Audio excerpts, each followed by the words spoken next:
do an internship is probably the first thing I would tell you. Absolutely do an internship, just so you can see how the different medias work. Things have changed a lot in the last several years. And that will let you know sort of if you're in the right place. When I got my start, I got a part-time job at the station where I run now. And that's how I got my experience while I was in school. It's a little more difficult based on where you are, but if you can do an internship, that's probably the number one advice I could give you. I agree with Barry. Probably about 75% of the new media professionals in Jackson started as interns. You know, they go on as an intern, and at some point they're hired on full time. So if you can, if you're offered an internship, I suggest you take it because that's your foot in the door. I would say don't be afraid if you're broadcast to do broadcast. So if you get your first internship or your first job as, you know, the multimedia journalist at a newspaper, that's just as good as being a multimedia journalist at a TV station, because while the products are different, we have a TV broadcast over here, you have a newspaper that goes out, everything is digital. So I would say right now be building your professional Facebook and your professional Twitter page. So that way, when you come to us wanting a job, we can look and see that you know what it looks like to talk to the camera. We can see your clips if you are a writer. We can see, you know, that you know how to put your stuff out on social media already. And that's something you can learn by following some of your favorite journalists and seeing what they do. I agree with the other panelists, but in addition to that, even if you don't get an intern or until you do, submit something. Write an article. Be factual, keep integrity in it, but go on and submit what you write to a magazine, to the newspaper, but show us what you can do. And that might be your door in, that might be your door. We want to see your talent. And so while you're waiting to get your interns, feel very comfortable. If you're comfortable with what you do and what you're learning here at Alcorn, go on and submit information to us, and we'll look at it. All of them have good points, and they all are to write those down. But the internships builds courage and knowledge and confidence in what you do. Also, when you're in college, test the waters. Start shooting things on camera. Use your friends, okay?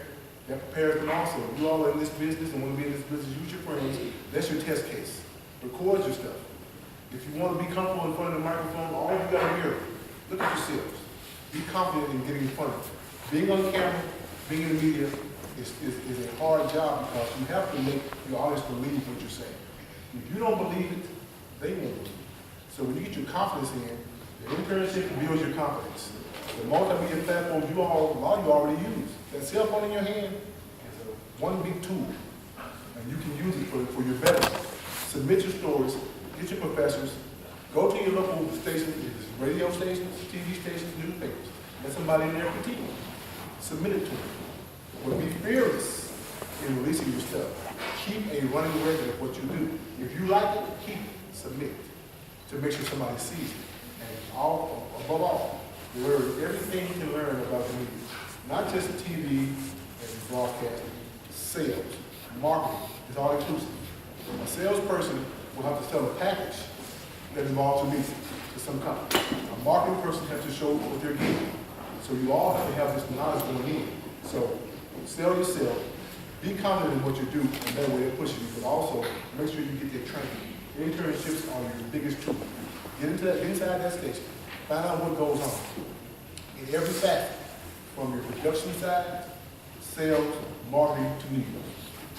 There's a little man on the end right here, as a matter of fact. He said he got his first job. What was your first job? Run cameras in the studio. There you go. So he gleaned at that, and he saw the network of the station, and built from there. I've been very fortunate to spend all my time in the TV role. A lot of people don't get a chance to do that. They have to move around to do those things. And I'm very fortunate to stay in one place. So I'm saying, be fearless in what you do. If the place you want to work, this job can take you anywhere in the world. Not only in this country, but in the world. You shoot video, you edit video, and you air video. Well, I wasn't as fortunate as my coworker Kim because I just counted, I moved around 5 times. I graduated this mass comm department back in 2009, so it wasn't that long ago where I was in your shoes trying to figure out what the heck I wanted to do next. I would say start off right here. Like we have a TV station, we have professors, some of my professors here. I know they have the knowledge to help. I would start building my brand right here. That's what I was doing. Like when I was on the yard, people remembered me like with my camera.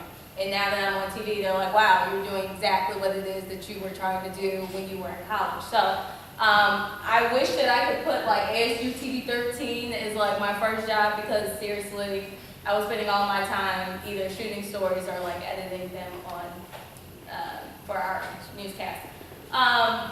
Now with the internet and our phones and stuff, Kip is right, we can use our phones. Like you can actually be doing stuff to make money right now. Like what are your ideas? Like what are you trying to do? How are you trying to change the world?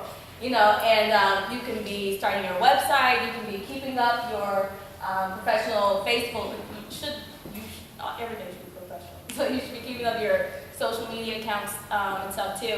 And then I would say like getting an internship can be difficult. I'm from St. Louis. When I was here and trying to get back at home interning, and I'm in the midst of Mizzou, which is a powerhouse journalism school, Northwestern, another powerhouse. I was like, what am I going to do, right? But you can be doing stuff to get ready here. I joined NABJ. I've been a member since I was in college.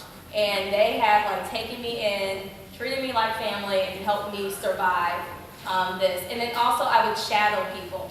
So even if you can't just go and get that internship, find somebody in the station. We're right here. Like come grab us, say, I'm interested in being a reporter, I'm interested in being this.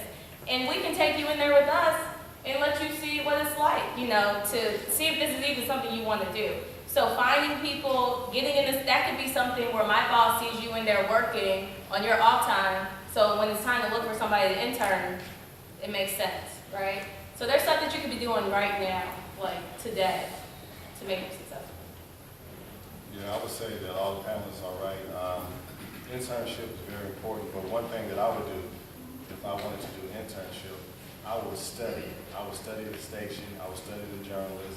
I know everything I need to know, so once I do go and try to get an internship, I will have all the information. They would be very impressed with you guys. Study your profession. You got the internet right now. They have everything on the internet. Just learn everything that you could possibly learn. And I will also say, start, like they say, start your business here on campus. You know, start your publication on campus. You know, start you a, you know, you got Facebook now. Start you a video. Start you a TV show or something like that. And I think that would be real great for you. So that's what I would say. All right, you guys, going up in spirits and everything. The next question is, do you think that it's still relevant, that media is still a relevant field to go into, and why?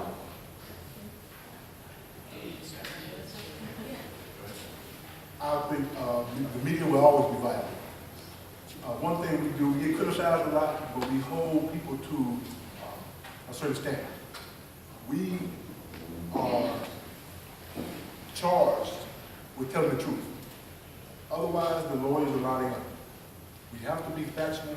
We have to be true. We have to make sure that we vet everything we say. We have to have somebody to back it up. As I was telling the students in the breakout session, politics right now is off the charts because you don't know what to believe and what not to believe. So you have to be studious within yourself to check things out. Sometimes politicians and politics want to key on what you don't know, what you haven't looked at yourself, what you haven't heard. If you don't know, then you'll take their word for it, and that's a bad way to do it. We can't do that. We have to verify. So the media, as a former president, one former president put, the media kept him honest because he knew we were always watching, waiting for that one moment when he wanted to give it to us. So yes, the media will always be vital. I want to kind of play out what he said about us being charged with telling the truth. I had a pastor tell me many years ago, you guys are church people, and if not, I'm sorry, but I took a spiritual gifts test, basically, where it just tells you what they think your strong spiritual gift is. And mine was prophecy, which I was like, what? I cannot tell the future. This is obviously kind of strange. Well, the pastor sat sat me down and he said, here's the thing. Part of this is why you're a journalist. Because if you look back at Bible times, the prophets were tasked with holding people accountable. It wasn't all about seeing the future or whatever. It was about going to the king and saying, it's wrong for you to be doing this. Going to the people and saying, what you're doing is going to cause ruin. And he said, while we don't have that anymore, that's what our media is supposed to be doing. And yes, there are bad media organizations that make us look bad, just like there were bad prophets back then. But as a person of faith, that has been something that's stuck with me since that day, that at this panel, and anyone else that does well in the business, what Kim was saying about being fearless in the face of all the world, but when it comes to the truth, that's why we're always going to be viable, because the truth will always be viable. And if we're doing our best to make sure that we're bringing the truth, especially in times when the truth isn't important to some people, that's why the media will always be here, and in some form or another, whatever that form is. I would say that media is, right now, is bigger than it probably was years ago, because there's a lot going on in the world today. And a lot of people want to know different things. CNN probably is the most watched television station, especially through the election and different things like that. So media is this is a great opportunity to be in media now, because there's a lot going on. A lot of people want to know different things. They watch media before they go to work. They watch it doing work. They watch it after they get home. It's very important right now, so it won't go nowhere. I kind of think a little differently. So my last place I worked at was the CBS station back at home in St. Louis. And so I was one of the first reporters on the scene. Remember when Mike Brown died in Ferguson? I'm from Ferguson.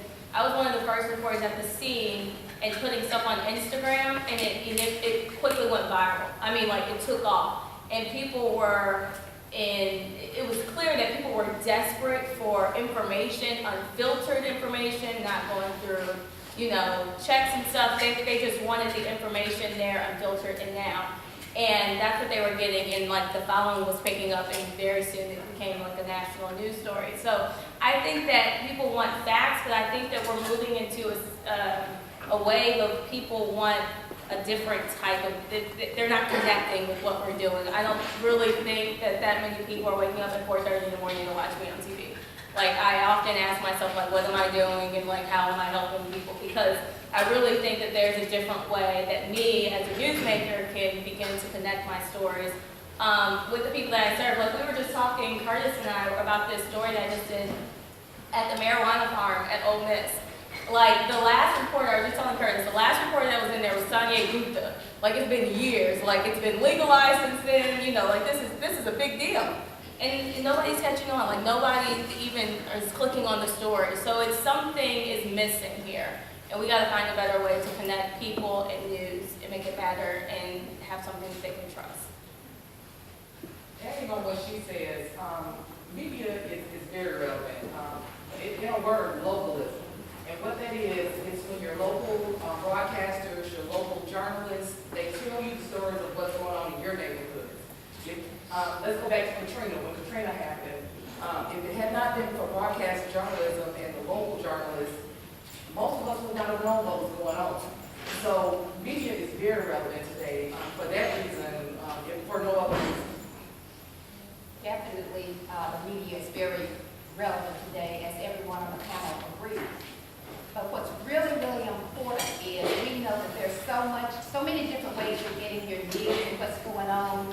And it never ceases to amaze me that people are looking for news, so many people are wanting to hear news that they agree with.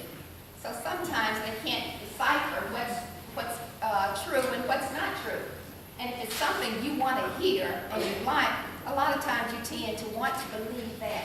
But what we do here, and what we hope you would do, is look at all news sources. Even though it's something you might want to hear and like or dislike, don't believe what you immediately hear. You have to do your research, and you have to choose media that has integrity. Otherwise, you don't know what to believe and when to believe it. You hear things over and over and over again. Oftentimes, what people do, the they know it's false, they know it's not true. But you want to agree with that because that's what so often people want to hear. But it is so relevant today that news broadcasters and print and everyone that's printing, even on your Facebook, you have to do what you do with integrity and with honesty and check it out. Because I don't know where it starts and where it ends anymore, where people are really trying to convince you of something that's absolutely not true. But what we need in this field today, we need people that are willing to do their homework and to tell true stories of what's going on. It is so relevant. And just to piggyback off what Carter said, not to downplay what's happening nationally, but I guess at WCBI, I'm not sure we care. I mean, my job is for us to tell local stories, and I'll let the other outlets deal with all this nightmare stuff that's going on in the world. But are we viable and relevant? You know, we had a high-speed chase go right through the center of Columbus on Monday with speeds of 140 miles an hour. An officer got shot. He's okay. And we were doing not only live on the air, we were doing live on Facebook and tweeting out nonstop. And one of our Facebook videos got 35,000 views on Monday. And so I think, yeah, we're vital and going to be for a while. And what you hope is, with all these sources that are out there now, how do we make sure we're the ones that you go to? That's the kind of stuff that keeps me up at night, is how can I get you to watch me, regardless of whether it's on the air or online. And that's what we're trying to do every day. Let me add this, they killed that every day. Because I was sitting at my desk retweeting and watching everything they were doing, because I was covering it too from Jackson. But I was using their stuff half the time saying WCBI is reporting, because they were so thorough and they have such a good connection with their community. Thank you all for that. There are a few of us in here who are graduating seniors, and we would just like to know, do we necessarily need a master's in order to thrive in this field? All right, I'll start. I will tell you this. To work for me, you know, but if you want to do things in the future, like teach, you probably need to think about it. Now, I think everybody's built differently. I thought about graduate school when I was y'all's age, 1,000 years ago, and decided I wanted to work for a little while. I could always go back and do it, and now I know I'll never go back because I'm done now. So, but you don't need it to work for me. But if you ever want to teach, you might do it, because I can never teach, even though I've got 25 years of broadcasting and have done every job you can do at a television station. I can't teach. And I think that's a mistake, but anyway, keep that in mind. Just do whatever. That's my opinion. I went to grad school after I left Alcorn because the market crashed. It was 2009, and I couldn't find a job. So, I guess that doesn't have anything to do with the market crash. I couldn't find a job. Mom told me to get out the house. So, I ended up applying to Arkansas State. I think somebody helped me like that. Yeah, Dr. Aminiak. Sure did. He don't talk. Maybe they knew each other. Anyway, he got me in there, and I used that opportunity to break my way into my first news station. So they were paying for me to go to school. I knew there was a TV station in the market, and I just kept banging on the door until they finally gave me a job, and I started working as a camera operator. So that was my first, way to get into the business and make the pennies that they give us. And then I was going to school at the same time. Not even a year later, I was able to put a resume tape together to get my first TV job with Robert Davidson. He hired me at WBB in Jackson, Tennessee. So grad school helped me. It gave me a couple more years just to figure things out, right? And I didn't pay as much. You won't necessarily need a master's degree. What you need is knowledge. And graduating from college also gives you the ability to get that knowledge. Nobody ever asked you if you got a master's when you're on the scene of a hurricane, shooting, killing. Your education, higher education, doesn't matter at that time. It's when you know what you're doing. And as he said, you want to teach and put your employment with the master's degree. Not saying that there's nothing wrong with higher education at all. Don't get me wrong. But in the job market, experience is going to take you a long ways. And it also gives you the ability to see that you know people who do have master's degrees who may not be where you are. They may not be working, but you are. So that time spent, it comes to the individual. What do you want to achieve? What do you want to do? But the experience in this business, you don't necessarily need a master's degree. It will help you. But the knowledge of the business is to be a master's degree. Know a lot about this business. Vet yourself and learn it. If you're in a station, learn how the station operates. Top to bottom. And I always thought that eventually I may use my master's to teach, but now that I'm like in the climate that we're in, I would be interested to use my degree in research and figuring out like trends and what people like and what they don't like and what kind of news they want. So I could see myself using the master's for that in the future. Experience counts. So as soon as you can get a job, it's good. And most jobs nowadays, you can work on your master's degree and your doctor's degree even while you're working. So the more education you have, the better off you are, because it's a competitive market. No matter what field you go into nowadays, it's a competitive market. But definitely in the Mississippi Link, you do not need a master's degree. But we've had so many writers and editors come through without that higher education degree, and then they work on those degrees while they are in fact working. So that if they desire to teach or do anything else in the field, they're more competitive. So I say if you have a desire to keep going, keep going. But if you're continuing in school, do your internships and get part-time work. They work hand in hand. I'm a cautionary tale when it comes to grad school, because I decided when I was about to graduate from college that I was going to do grad school. And when they said, well, you got to know what your subject's going to be, I said, well, I guess journalism. I mean, I didn't even know what it was. I just wanted to stay in school. So I got into the journalism master's program at Ole Miss, and basically did all but about, I think, 6 semester hours, because my mom got sick, so I used that as an excuse. But it was a lot of classes that at the time I did not see any reason I would ever need them on theory and international journalism and stuff like that. And I thought I was going to be a sports reporter for ESPN, so I did not know why they were feeding me this business. So I did not finish, and I am paying a lot of student loans for a degree I didn't get. However, I have never had that be a problem besides paying student loans. I mean, I think right now I could probably do a lot with what I have done in my career. I can go a lot of places with it. I'm regularly on national news programs as a expert, or as someone who's covered something or whatever like that, and it has never come up, what about this master's degree? I don't want to be a teacher though, so that's a big difference. But that said, if you want to do it, but make sure you're doing it for the right reasons, because it's expensive later. Make no mistake about it, get your degree here. Oh, yeah. Absolutely, 100%. If you ever thought, well, I'll just go to work and get your degree here. Because you look at any job posting, and I bet you nearly all of them say college degree required.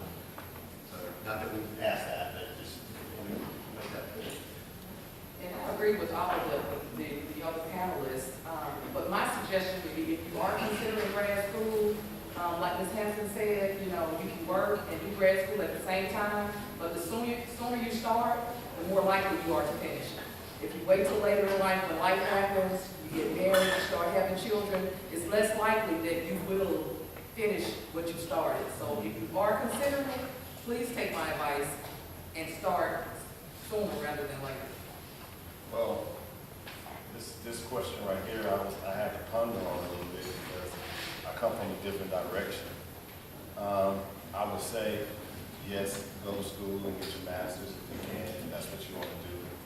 But it depends on the situation because I own my own business. I didn't have to have a master's to have my business because I own my own business. So it's tell you to go to school and do that, but at the same time, you know, it depends. It just depends on the situation where you're trying to go, so. All right, guys. Another question is, how could a student articulate from the first job to reaching their dream job, such as a major media corporation or business, such as in major cities like New York, LA, Chicago, and such? I'll start that one right there. We've had people come through TV roles who have gone on to major level careers. And we have like now Marco Morgan, who was with CBS National News. I think you've seen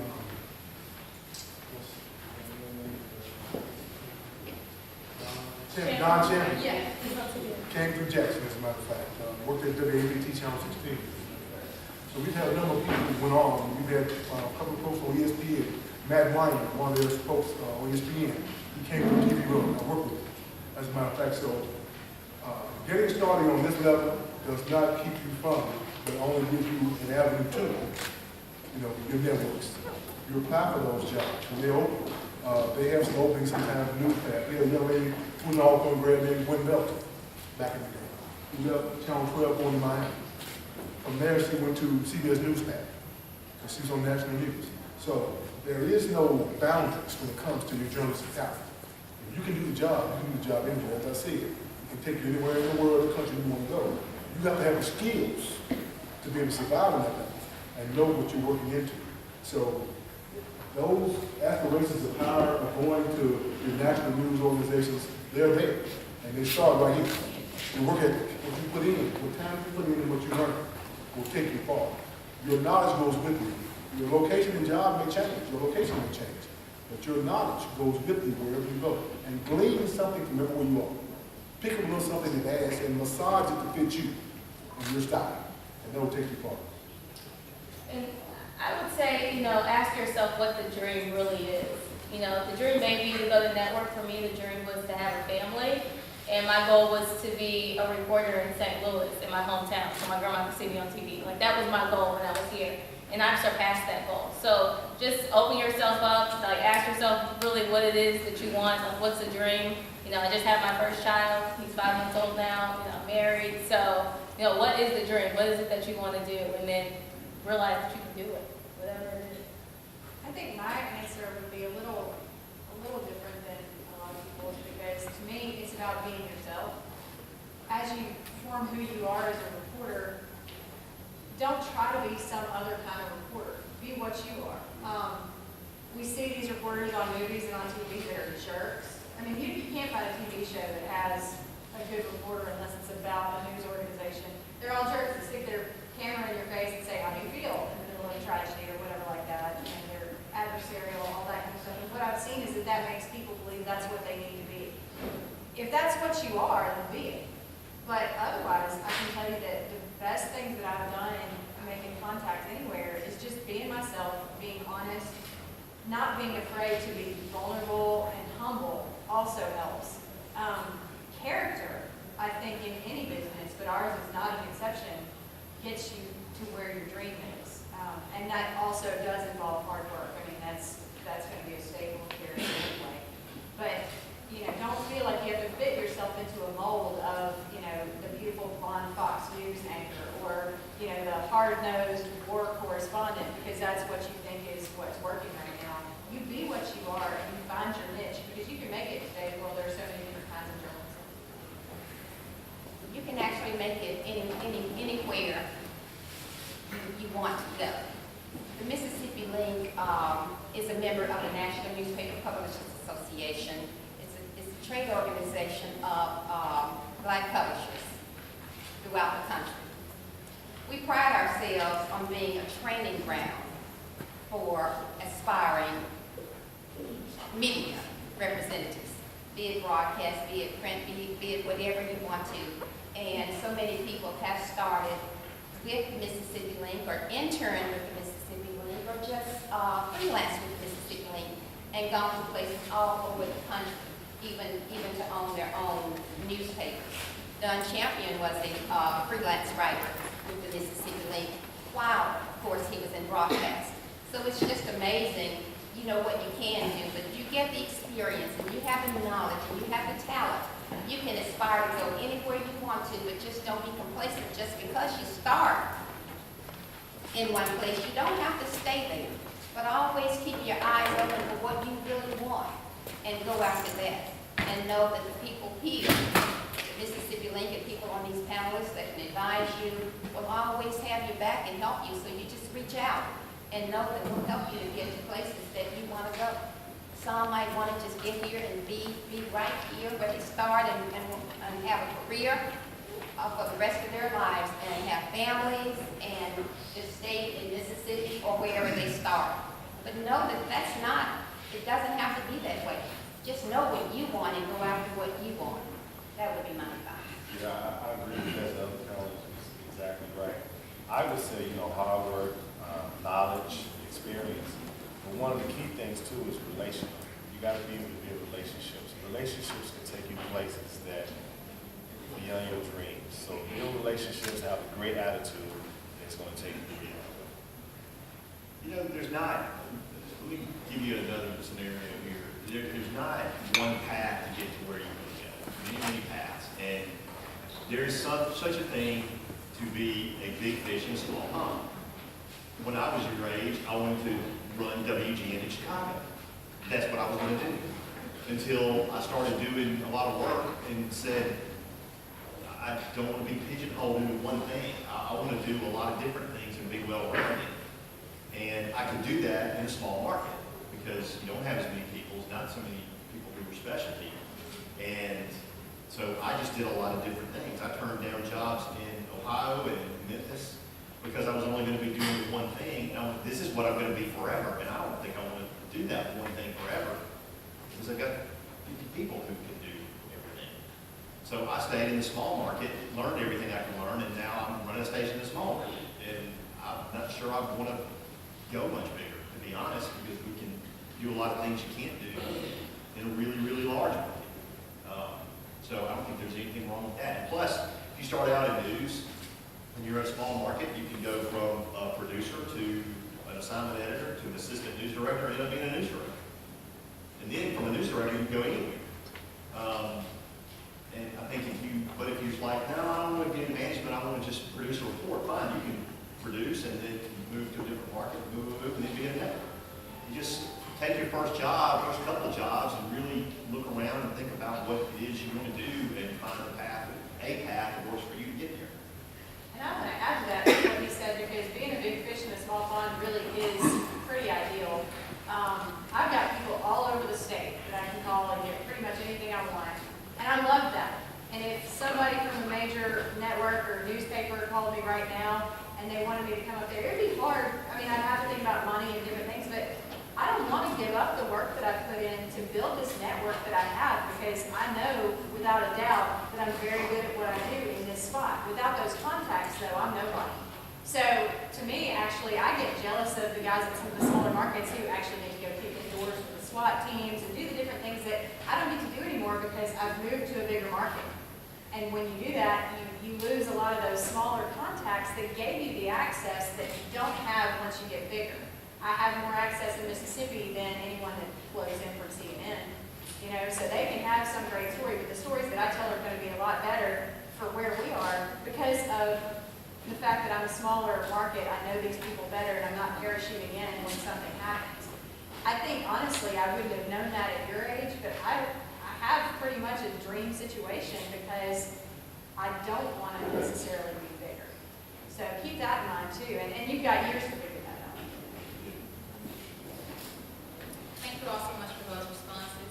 At this time, we're going to open the floor to the audience, and anyone would like to ask a question to any specific member of the panelists or to all panelists, you're free to do so at this time.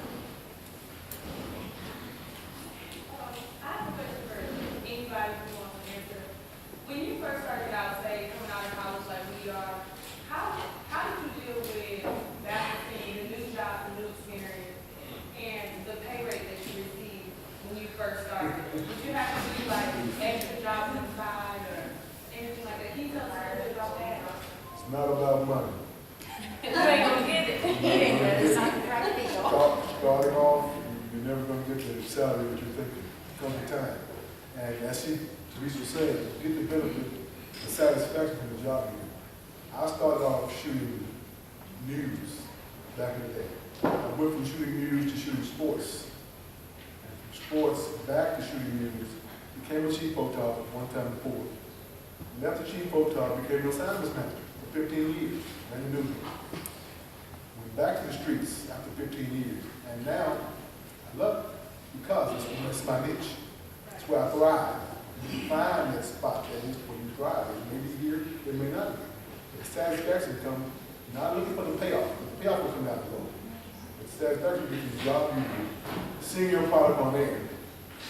With me, my pictures can tell a story without a reporter. No offense to you. I can tell a story with my pictures. My sound and my video will tell a story. Your mind will do the rest. Okay, so you learn your craft, and you know the money will come later on once you get good at what you do. As he said, as you grow in the market, he doesn't want to go any bigger because he's found his niche.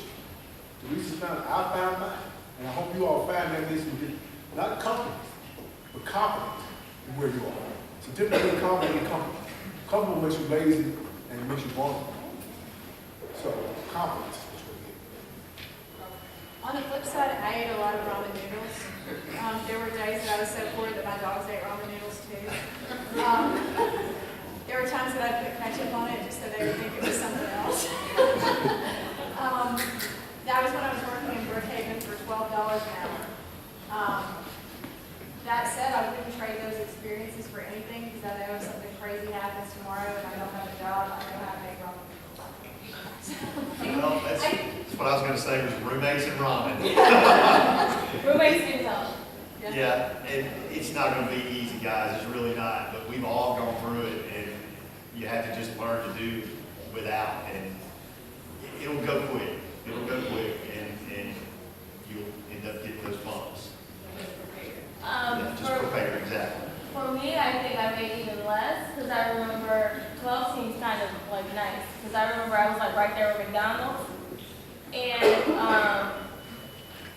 was $20,000 a year. Like if you wanted the job with Robert, we were going to take the $20,000 and it was like $600 a paycheck and my rent was $600. So like mom was still literally trying to help or had to help. Being in grad school helped me in the beginning because that was 2 years that I was getting something in from that. And then potatoes, a sack of potatoes. You could, you could have a baked potato every day. Like salsa on it. There you go. Butter on it. My experience is a little bit different. I graduated from college and I went to corporate America. My background is marketing and sales. And sometimes I ask myself, how in the world did you leave corporate America where you were making a lot of money and make the decision to go and sell for an African American newspaper? How did you make that? And I didn't ask myself for many years, I didn't ask myself that question because I loved what I was doing. I guess as I watch my friends retire for the last couple of years that I ask myself. But the truth of the matter is, I love this business and I would not have